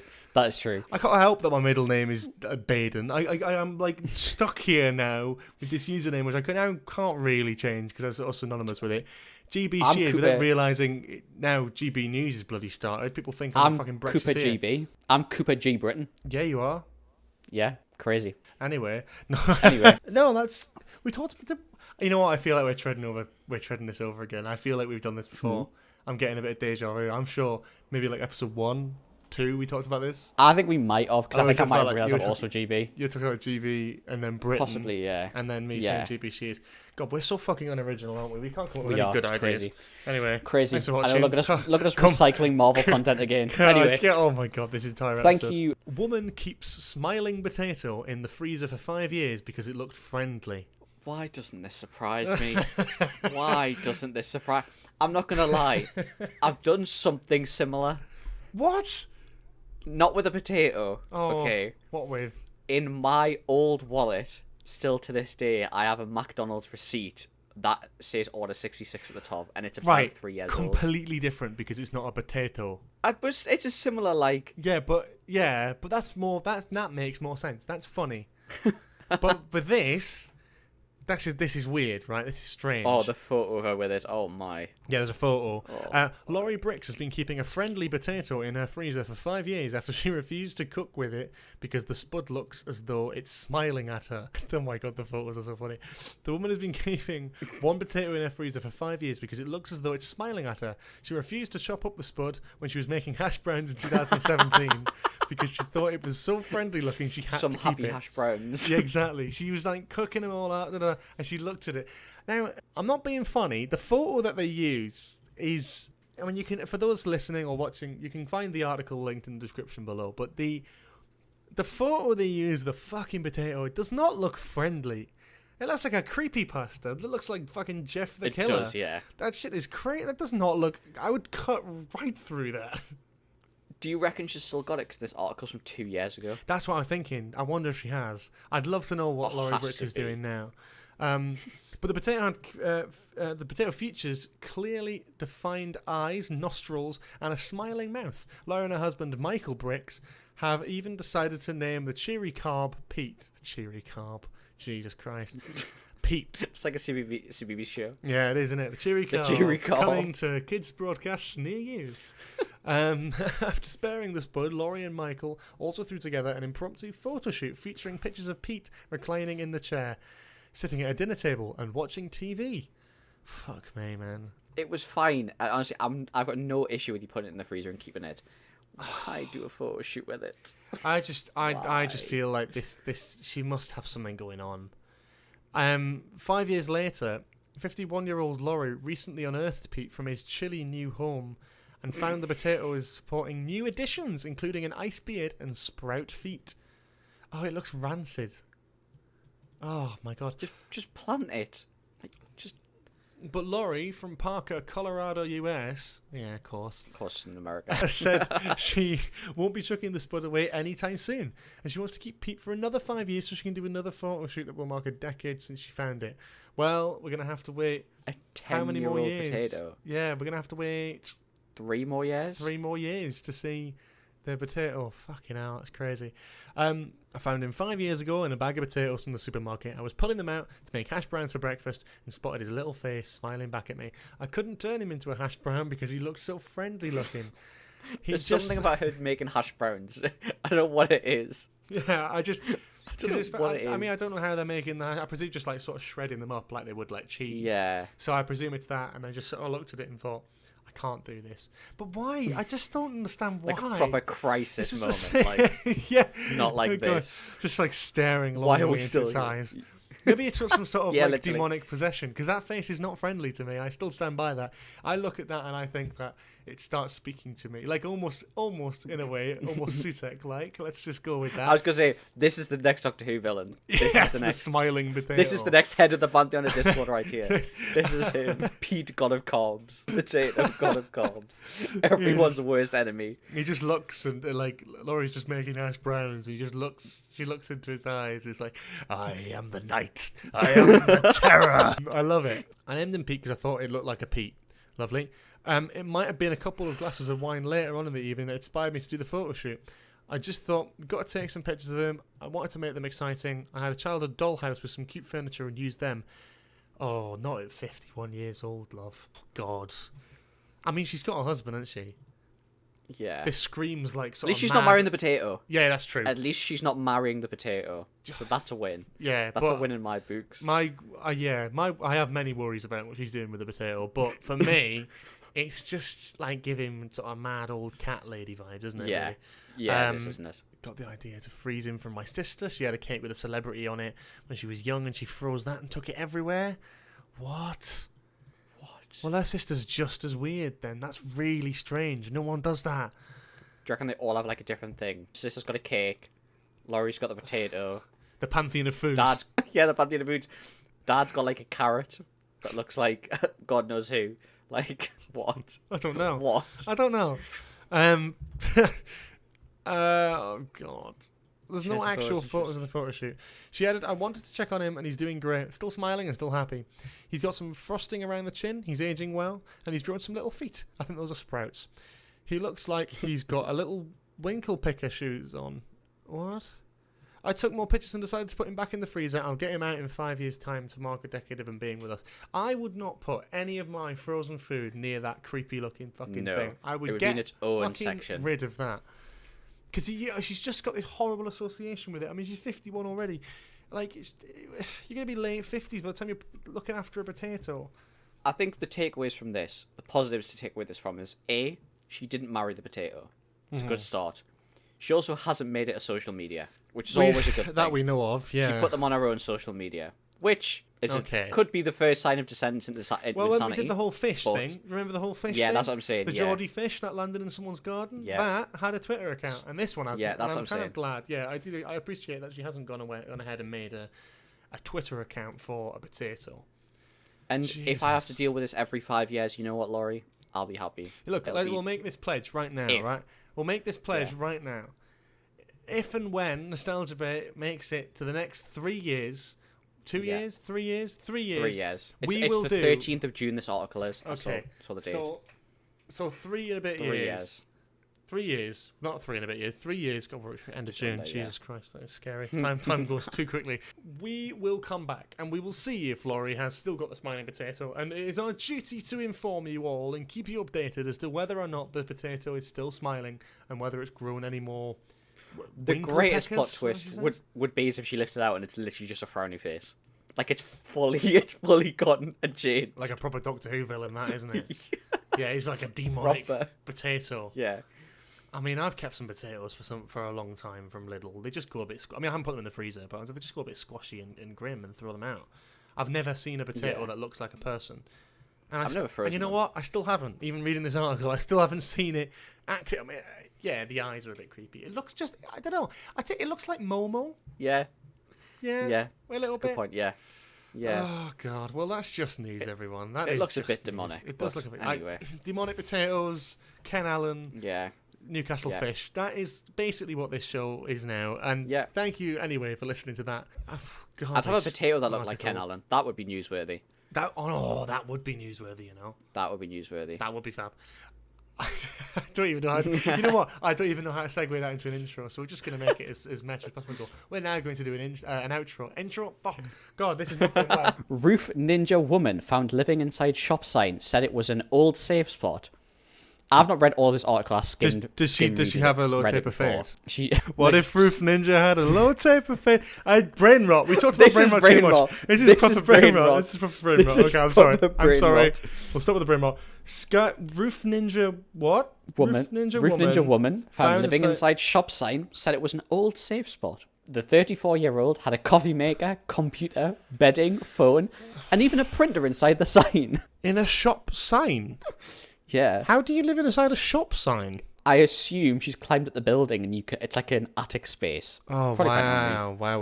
Okay. The woman was living inside the family fair sign at the top of the store. A woman who was living inside a sign on the roof of a Michigan supermarket told police officers who found her it was an old safe spot. The 34-year-old woman, who has not been named, was found by the police in an attic-like space inside the family fair sign on the 23rd of April. The woman has been living there for over a year and had a coffee maker, computer, bedding, phone, and even a printer with the police. With her, the police said. The sign was estimated to be 5 foot, in brackets 1.5 metres wide, and 8 foot, brackets 2.4 metres high, and it has a door that is accessible from the roof. What? And no one's ever... Right. How... There's a door on the roof. There's a door on the roof that is part of the building. She didn't make that, right? No, it was already there. I assume it was already there. But what's that? Well, one, what's that for? Two, why has no one ever checked it? How many years was she there? Yeah, so I assume she was there for just over a year. So it's an attic-like space, so I assume it's like an access to the building, possibly for storage, which you'd assume you could possibly access from the inside. However, if you think of how tall supermarkets are, why the hell would you ever go on a set of ladders? And also, why the hell would you ever go into that attic space? There's no reason to ever go in it, if that makes sense. Not trying to checks out, yeah. Asked how she found the space, she said it was an old safe spot that was known to her family and secret to most others. Not anymore, she remarked after police found her. I love that. She sounds so upset by that. It's like, I'd be. Yeah, I'm fucking rent-free in some, like, literally, fucking, like, Sainsbury's loft, being like, fucking, oh, well, I did have a safe space. I did have a place to go to. Not anymore. Sassy. This is the thing, though. This is when I first read I guess it was the article, and then actually, no, I'm going to ask a question now, I don't care. This was when I first read the title. Did she stay in there for an entire year without leaving? And if so, how did she leave and not get spotted? But how did she leave and not get spotted? I mean, it is Michigan. This was the debate that I was having, because it's like, surely... It is Michigan. What's that supposed to be? I don't know. I've never been to Michigan. Never heard anything like it. But the fact that someone's living in a fucking shop roof, I'm assuming Sunderland. I now understand. This next line makes so much sense. Okay, go on. The woman who emerged in black clothing with ski goggles perched on her head had been given the nickname Roof Ninja. One of the police officers. I see. So she was mental then. Tell me that ain't cool, they said to the woman. Fuck me. That's true, she responded. Hang on. Right, the door. Right, I'm sorry. You do this. You can't just keep powering on through an article after dropping something like that. Emerged in black clothing with ski goggles perched on her head. Roof Ninja. It's like a Power Rangers. Right. Yeah. Do you reckon... Why? No, just... Do you reckon there's people in the attics of every shop and they're all wearing different colours? It's like the Power Rangers. Yeah. There's like Family Fair. There's like a Walmart attic. I don't know what... I couldn't name any other... 7-Eleven. Family... Yeah, but they can't all be called Roof Ninja, can they? The Roof Ninjas. Just any. The Roof Rangers. Roof Rangers. That's a film poster. Stegosaurus. Oh Christ. Tyrannosaurus. I can't even. It's all items from the supermarket. Look, oh my god, that would be funny. That would be funny. Oh my god, any old shit that they've all named after like. What's it? Like just all the bananas. What do you think they can turn into like a giant one of them? Yeah, or they like when they put the ski goggles on, they have them like strapped, like they have them like perched in the. What would be the worst? What would be the worst thing? Can you imagine if it was like assigned just randomly, and they sort of get like initiated, and you've got like. I don't know. You've got like razor blades. That's cool. You got like You got that. Yeah. You got like bananas. Okay, but not bad. But I mean, if you're wearing them in like the ski helmet, they'll just squash. Like that's what I'm talking about. Like I'm thinking, in helmet. You're in the helmet. No, so imagine like the ski goggles. You know the ski goggle has like the strap that goes around your head. So it's on the what strap. I'm thinking is like it's like a crown. Like they like put them in the like. Imagine if I do it with my headphones. Like that's what they kind of do. Like what could go like toilet brushes, like that kind of thing. Yeah, but I think that looks cool. It's a bit zombie apocalypse vibe. That's right? fair. Yeah. I feel sorry for the person who gets yogurt or like egg. You know what I mean? It's just fox, like the entire side of the head. It's just like a rotisserie chickens, like just have them hanging. I like the idea that they've got the rotisserie still going. You have to, because it's not a rotisserie. Just taking the straw off. If it's not a rotisserie, you get assigned rotisserie chicken. It's got to rotate. You can't just. Yes, otherwise, it's just true, chicken, yeah. isn't it? You got to have it. Yeah, that's oh true. my god! Can you imagine like the Costco one? Yeah, that's exactly what I thought about. Poor, the Costco ones. poor bastards. Yeah, well, it's not just one rotisserie chicken. Fucking 20 hanging from their head. Oh. You should be like weapons, It's like why maces. why have you got 20 hanging from your head? It's like fucking bulk, innit? Fuck's sake. Caught the short straw. Also, can we just get back to why was she wearing ski goggles? Maybe she was going skiing. I mean, maybe that's how she gets out. Maybe she skis off the top. She skis off the roof. See, there you go. But then that's definitely drawing attention to it, isn't it? That is, yeah, you definitely hear like the clattering, like the bang. Police were called to the store when contractors working on the roof followed an extension cord to the hideaway. The woman was inside when two I didn't even officers think about asked the whole her. printer and everything. She's obviously nicking power from the shop. That's bad. Yeah. When two officers asked her to open a small door on the back of the sign. After the exchange, Brennan Warren of the Midland Police Department said, "I honestly don't know how she was getting up there. She didn't indicate either," he said. Good for there her. was no sign of a ladder, so it's possible the woman made her way to the roof by climbing up elsewhere behind the store or other retail businesses, he explained. Interesting. The woman told police she had a job elsewhere and asked to call her employer and get a truck to put her belongings in storage. But the officer said no, making clear that the store staff would remove the possessions and return them to her. There was some flooring that was laid down, a mini desk, her clothing, a Keurig coffee maker, a printer, and a computer. Things you have in your home. The coffee maker was so specific. Is this sponsored? Why is it a branded? What's that about? Why has she got... What is she doing? Maybe she got it from the store. I don't understand. Imagine she bought all the stuff and the best thing would be if she's bought everything from other stores. That's the kicker. Oh. She bought them all from Walmart. I'm not being funny, mate. It's very brave to assume she's bought any of it. She's probably nicked it. That's a good point. What would be the that's best... a very good point. If you had to like live off the sort of... the contents of a shop, what shop would you pick? Like, Costco, probably. Costco, Costco would be a very good one. My next one would be like Aldi, because I feel like at some point in Aldi's lifetime, I'll find like a katana or something in the middle aisle. Something just unhinged. What if you could? Like, what if you could? Oh my gosh, yeah.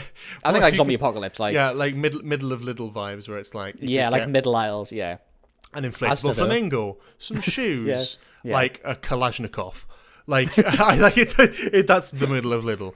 I think that I think it'd be interesting. Costco's probably the best one, isn't it? I think IKEA would be pretty comfy, but you're not going to get much That would food. be true, are you? yeah. Oh, meatballs, I suppose. That's true, yeah. IKEA meatballs, and if you want to take a shit after the meatballs, you got fucking loads of options. That's true, yeah. It'd be really disappointing. IKEA's a really good one, especially because it's huge as well. It's a really good idea. But although, to be Really, fair, really could you imagine good, coming in the next day and just like you open the toilet seat, it's like fuck me, Just like beds jumping every night. Imagine. It's a really Yeah. good idea. I never even thought about it. Yeah. Like, even like a zombie apocalypse style, like that would probably be like IKEA would be the place to go, or Costco. Costco. Costco would be terrifying in a zombie apocalypse. Costco, Why? it's massive. Well, so's IKEA. Yeah, but IKEA's like a maze. You can hide. That's even worse. What do you mean? In a zombie apocalypse. Yeah, but Imagine- right. Yeah, I've watched right. Walking Dead. Shut up, dickhead. Yeah, I don't care if you watch Walking Dead. I've been to IKEA. I'm telling you now. So have I. Yeah, I've been more. My dad owns IKEA. My dad is Mr. IKEA. My point is, IKEA, what does IKEA have, right? IKEA has a walkthrough, right? It has arrows on the floor that you follow around the shop, right? What does IKEA also have? It has secret hidden cuts to different sections, doesn't it? Right? The zombies don't fucking know that. Zombies can't read maps, man. You're going what in I'm there. saying is, no. You know What I'm saying zombies is, right? can't read maps. No. You're going in there. No. You're like zombie. Hello, whoa, and you walk through a secret exit, and it's like, whoa, what the fuck's happened there? Like, I'm thinking like who is good? George? I'm thinking like zombie apocalypse. Like the place has been abandoned, maybe for a little while, right? Yeah. Okay, no power, all the lights are off. Okay. Are you telling me it wouldn't be scary walking through this maze bit? Bearing in mind that all these secret cuts that like zombies could jump out at you, like people could jump out at you, you know, if we're going full like Walking Dead, like Anarchy style. That was my point with IKEA. Whereas Costco's an open space, so it's easier to see threats. That's a good point. That's what I was thinking. You've cooked there. I'm not gonna lie. There you go. See, that's what I mean. I think that I'm assuming there's arguments for both. Like Costco's an open space, so if there are zombies, there are threats, you'll be able to see them clearly. Whereas with IKEA, especially if you go deep into IKEA, there's no fucking windows. It's going to be pitch black. Oh, no Like, power. imagine walking into the soft toy segment and a fucking zombie jumps out of the pile of soft toys to attack you. I really don't think a zombie's intelligent enough to go, oh, I'm going to hide in this Jungle Skogs section. You know what I mean? The Jungle Skog. And yes, I did name an actual IKEA. Yeah, Jungle Skog. I love Jungle Skog, yeah. But in Costco, I feel like you could sort of climb the rafters. Yeah. But and again, that's my only argument. That's your only argument for Costco. But then I think Costco would have better supplies. Yeah, like you could probably find some weapon-style things from Costco. Once you've run out of like Swedish fish and meatballs, you're fucked in IKEA, really, aren't you? You have to go somewhere else. Yeah, obviously, it's like it would be comfy. Like if you can, comfy. Like, it would be like as long as it's clear, it's fine. Like if you could bar the door, it'd be like a good like civilization place to have. Yeah. It's like a good end game place to have. Like once you've cleared it out, there's no threats. It's like the prison from Walking Dead before it got completely massacred. Like once they cleared it out, that's my reference for zombies. Though. Like that's what I think about. But that's what I'm talking about. It's like Costco, I think, would be good to stock up and supply, whereas like IKEA would be a good place to settle, if that makes sense. I feel like this little conversation that we're having right now might actually be from the script of 28 years later, set in Newcastle, talking about should we go to IKEA or Costco to hide from these fuckers? We would go to Greg's first.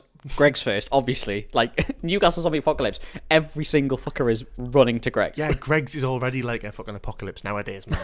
Charge you more to sit in and eat food. What the fuck's that about? If you go to some of the ones in Newcastle, and some of the ones in bloody London, man. They're the Greg's you should be worried about, man. Paying £3 for one fucking sausage roll. They're like gold dust in London. Greg's in London is like gold dust. They are hard to find. Whereas in Newcastle, they're in every corner. Yeah, that's true. Yeah, but it's Pret on every corner in London. Oh yeah, sorry, yeah. Pret a manger. Greg's is Newcastle though, right? Greg's is on every street corner in Newcastle. We don't knock that, but like in the south, it's not really hard to find. It's expensive as fuck as well. You try St Pancras, Greg's. It's just expensive. If you work King's Cross, or if you manage anything to do with the Greg's and St Pancras, you can go fuck yourself. Oh, that's fighting words. Sorry, but don't charge that much bloody money for. There used to be 80p, and now it's like £1.75 for a fucking sausage roll. To be fair, they're honestly not much cheaper in Newcastle. You're joking. It's not much cheaper than that in Newcastle. Not even close. Yeah, it's not 80p in Newcastle. Maybe it's more than that. I think it actually might be more than £2. I've been to places that's been like £2.50 for a steak bake. I don't know how much steak bakes are, man, because I don't eat them. Not that not sausage rolls are what I eat. What's your Greg's? Either a steak bake or a sausage, bean and cheese melt. They slap. Right. Sausage, bean and cheese melt. Right, I'll tell you now. Fanta, 2 sausage rolls and a custard cream donut. I usually get a tea, a steak bake. For fuck's sake. What are you getting? What? Oh no, it's like normal. I'm probably in the minority there. I just find it funny that you go into Greg's and get a tea. A tea? From Greg's? A steak bake and a caramel custard donut. And you know what? If you're going to take the piss out of me for my tea, you can shove my tea up your arse, alright? I've previously don't tried. Say that it's very hard. I was going to say, do not say you've taken tea up the arse, because that is a gross. I tell you what. Anyway, it was a lot of fun, but it did ruin the funnel. We're moving. No, we're done. We're done. You had to get the tea leaves out as well. Awful. Right. Thank you for listening to this episode of Nostalgia Bait. Junior Doctor goes viral after rescuing live fish from a garden lawn in Newcastle. No way! Oh my god, we can actually do the accents. We can do the funny voices. Do the funny voices. Oh god, Buzzcocks has joined us again, ladies and gents. Dr. Ben Besker said he had no idea how the animal ended up on the patch of grass. The mystery has attracted the attention of tens of thousands of social media users, and there's a picture straight away of a fish on the grass. A junior doctor who found a goldfish on his garden lawn has gone viral on social media after saying he had no idea how it got there. Dr. Ben Besker from Newcastle made the discovery on Saturday after he heard a group of magpies squawking and went out to investigate and then spotted a fish lying on the grass. The NHS cardiology doctor rushed to retrieve the fish and placed it in the freezer drawer filled with water. Oh, Not in the freezer. Oh, he picked up the freezer drawer and put water in. Okay. I think that's psychotic. I wouldn't admit that's the That's news, Newcastle. my friend. Yeah, that's Newcastle. I wouldn't be surprised. Yeah, that checks out. That's Newcastle by the side for you. Oh, there's a fish in my back garden. Shall I take it to the RSPCA? Shall I put it in a fishbowl? Nah, just fucking cryogenically freeze the fuck out. That'll be alright. Honey, get out the fish fryer. Get out the deep fryer. Where? The air fryer doesn't have a setting for abandoned goldfish, man. What are you talking about? Okay. Locking the fish away from his 2 pet cats, Dr. Besker visited his nearest aquatic shop and purchased a tank for the fish. Oh, so he did actually... Good for him. Why... Was it alive, though? It must be then. I wonder if a bird's picked it up and flown over with it. Yeah. The 33-year-old has named it Alice after a text message that he sent to a friend that autocorrected "It's alive" to "It's Alice." You know what? That's quite cool. Fair play. I like that. Dr. Besker posted about his discovery on X, formerly Twitter. I still call it Twitter. And it has now been viewed more than 19 million times, according to figures in the social network. He described the reaction as bonkers and added, "It's pretty mad, really, finding a fish on the lawn. I have no idea how it got in the garden.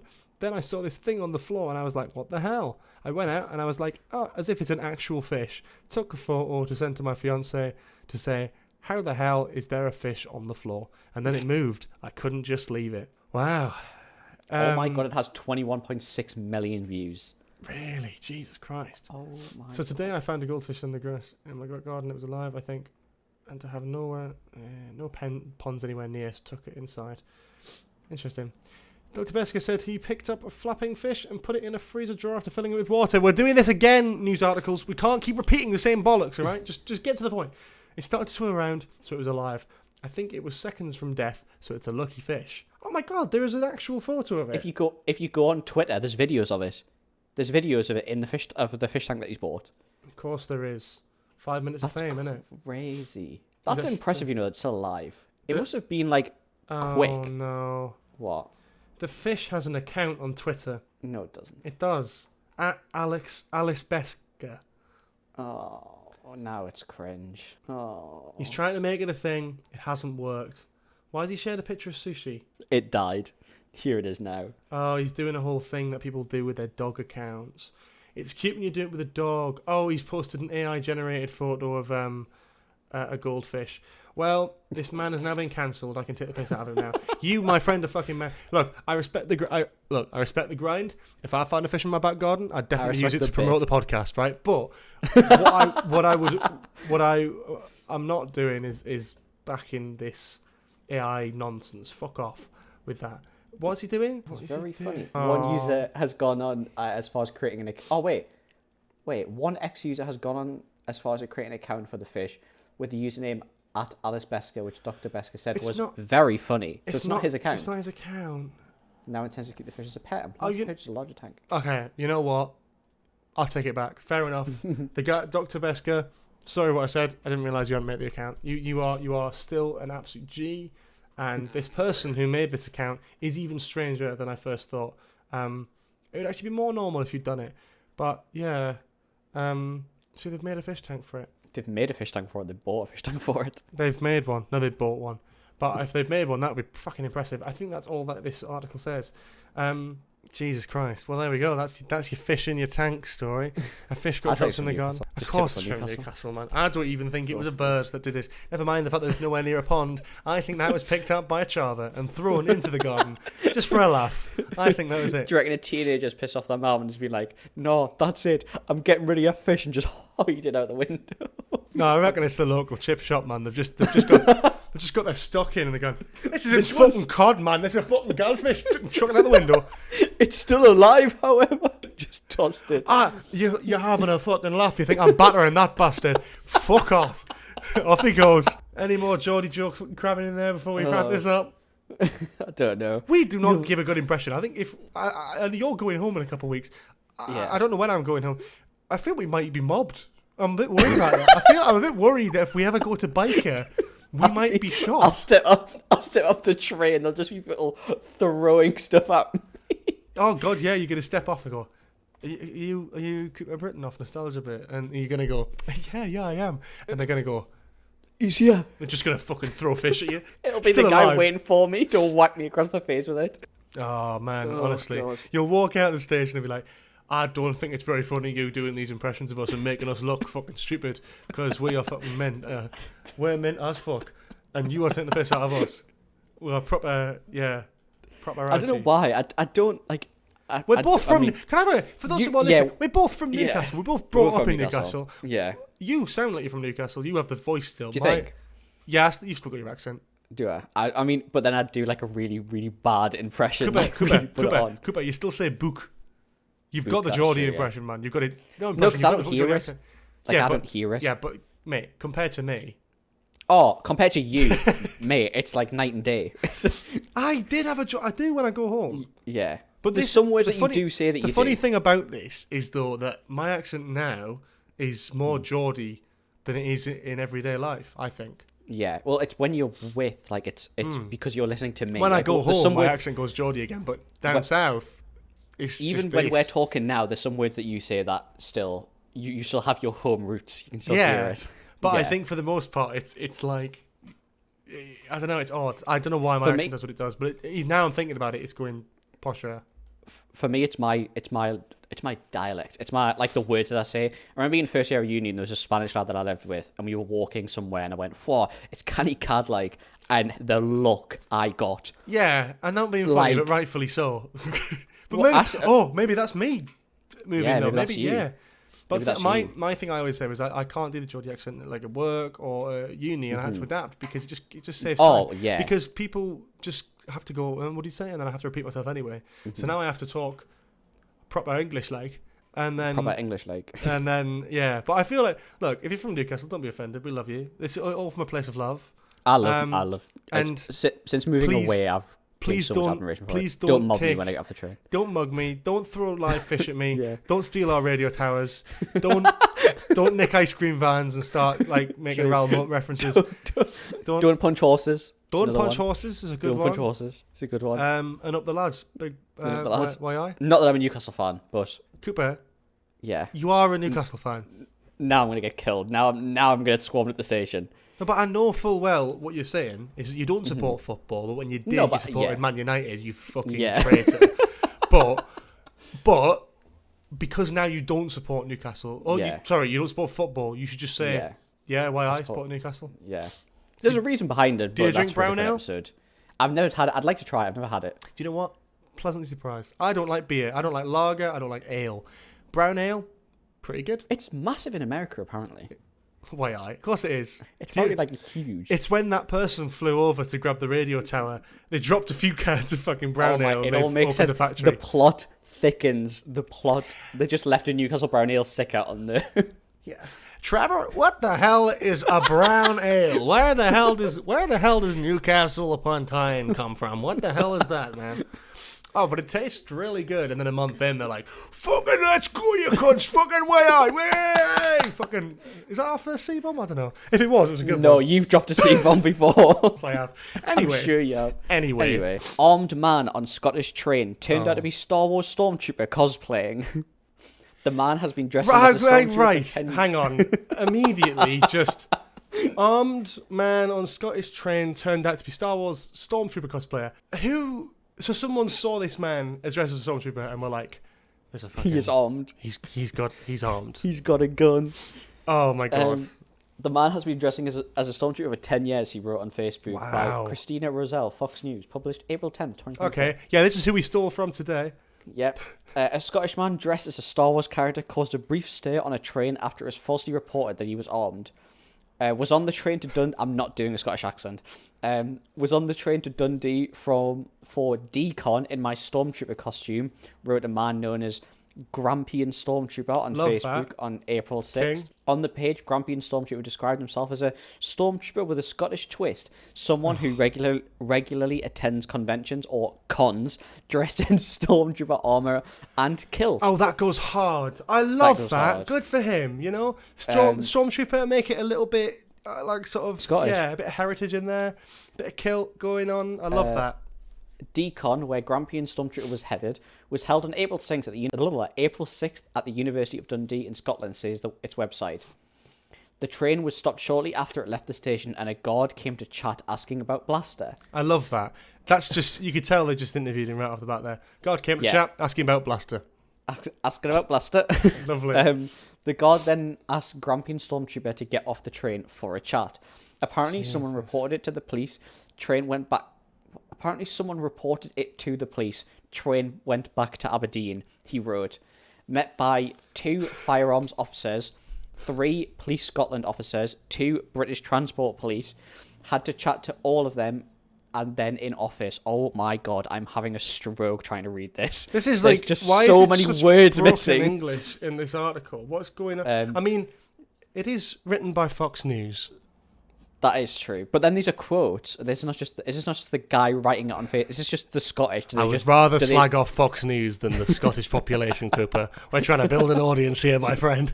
That was an intentional decision on my part. I tried to be discreet about it, but it's all right. No, yeah, it is the Scottish man who's speaking in broken English. Nice one, Cooper. And suddenly, Scottish fans all disappear. Egg was then told to return home for a bag for his blaster. You're joking. He also was asked not to wear the Stormtrooper armor on the train. I mean, that's fair enough. I think that's fair enough because that's a bit strange.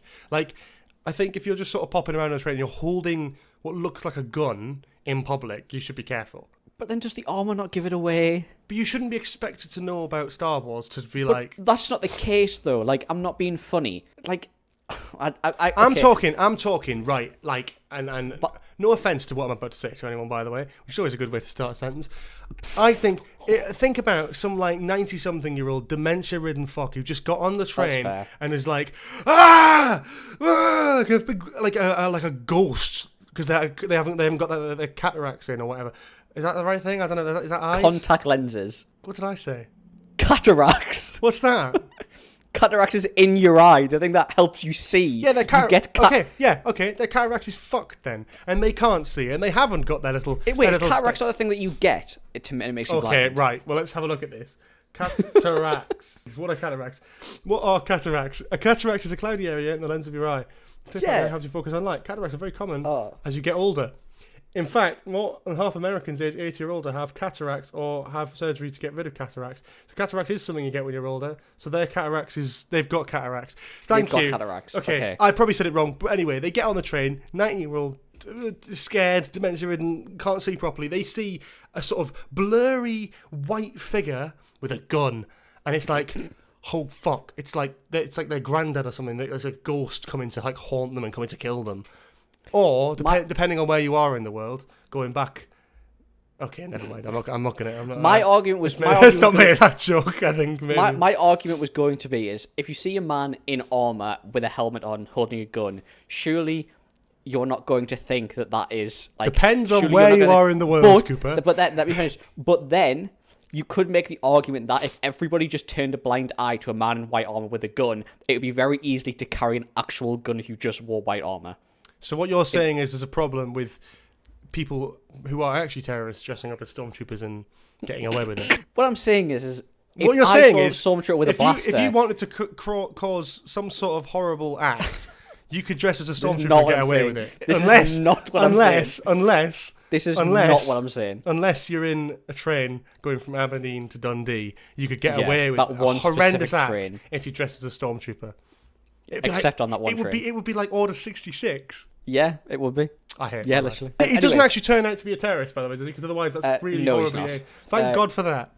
Crazy world we live in, he said, noting that he had been wearing the costume on trains and buses for 10 years. Oh, this is where we're going in. Fox News, typical. Here we go. Oh, crazy world we live in. Oh, yeah. Typical fucking... Oh, no. Oh, back in the good old days, I could wear a stormtrooper costume and carry a gun in public. Back in the good old days, I carry a few live grenades. In America, but it's Fox News. You technically can in America. You could wear a stormtrooper... Could you hold it out, though? Could you carry a gun in... I don't think you can you?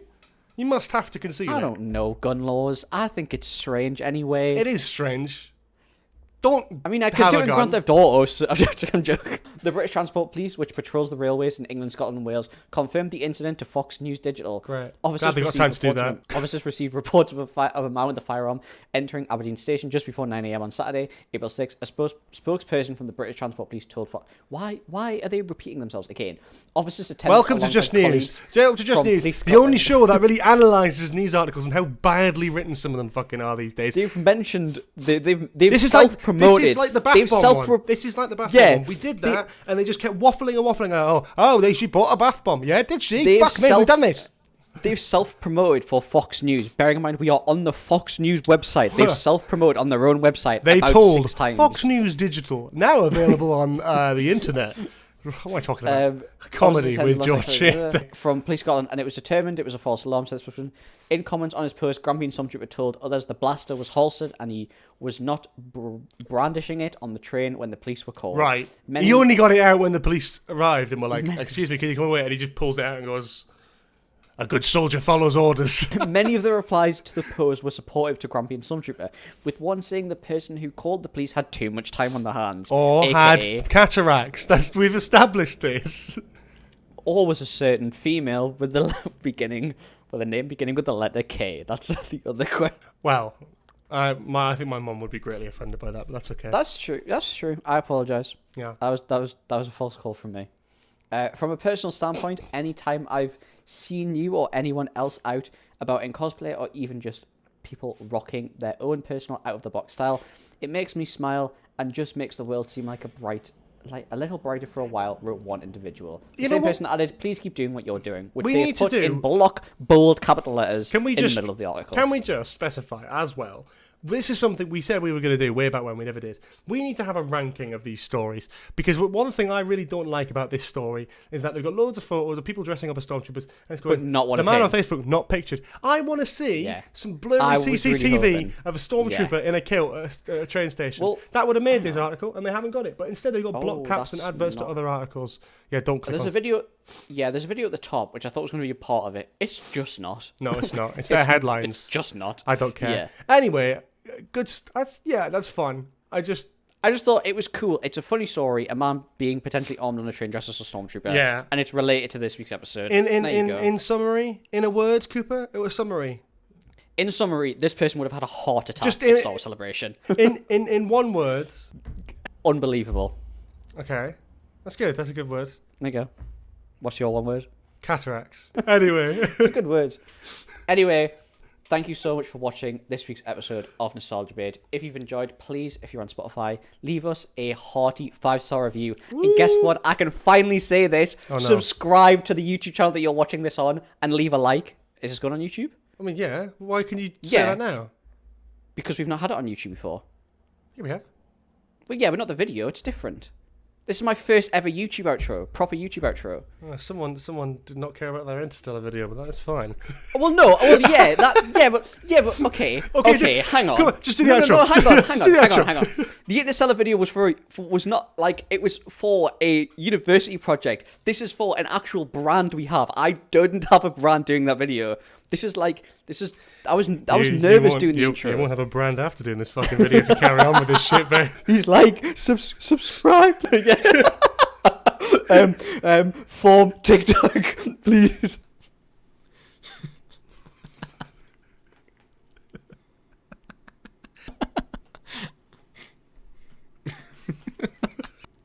What did you think of that segment? Now we've done another one of these sort of highlight things, Cooper. Yeah, it's alright. It's just kind of just fill time, isn't it, really? Just got to hit the hour mark. Just gets us a week off, doesn't it, I suppose? Yeah, you know. Yeah, that's true. Be nice. What are you going to do on your week off? Edit this video, probably. Yeah, probably. At least I get a week off. Yeah. I think it was funnier the first time round. Yeah, I mean, I think we probably are getting a bit senile for this, aren't we? I think the funnier... There's only so many times you can make a round mode joke. Got any new stories pre-planned for the next one? Nah, man. Yeah, I got a couple. I got I mean, it's all scripted anyway, so you already know. But you bastard. Do you reckon there's a chance? What do you think about all the stories we couldn't use? I mean, probably would have been funnier if we'd used them, to be fair. We always pick the shit ones, don't we? I don't think we could use the one about the guy nutting everywhere. You're a bastard. He just did what knights used to do, really. If you think about it. It's true. You had a round table as well. That's true. Did have a round table. Yeah. Down by a stream. Yeah. Mm-hmm. You had a fishing rod as well. Yep. And some chicken. And some chicken. And a few cans as well. A couple of cans of lager, yeah. A couple of cans of lager. And a shotgun, of course, let's not forget. Yeah, let's not forget that one. Easy to forget. Yeah. What is this segment even fucking become anymore? Anyway, thank you so much for watching. Yeah, I'm not doing any more of them. Yeah. Just enjoy a fucking cap cut of us trying not to laugh. Thank you very much for watching. If you are still here, fucking Godspeed. Fair play, there you go. Fucking Enjoy that lovely little extra. Godspeed. God damn. Anyway, I we'll don't see you even know all what to next say. week with episode We'll see you for an actual 31 episode. of Nostalgia Bait. And an next actual week. just new story. Fantastic. Instead of some cop-out rehashing old content. just cheap and easy and lazy and fucking garbage, frankly. But if you're here, and I get a week off, so... Kipper gets a week off. Yeah, finally lets me out the basement. Get to go and touch grass. Now get back in there! Get the fucking back in there! Get back! Okay, see you all next week. Yeah, see you next week.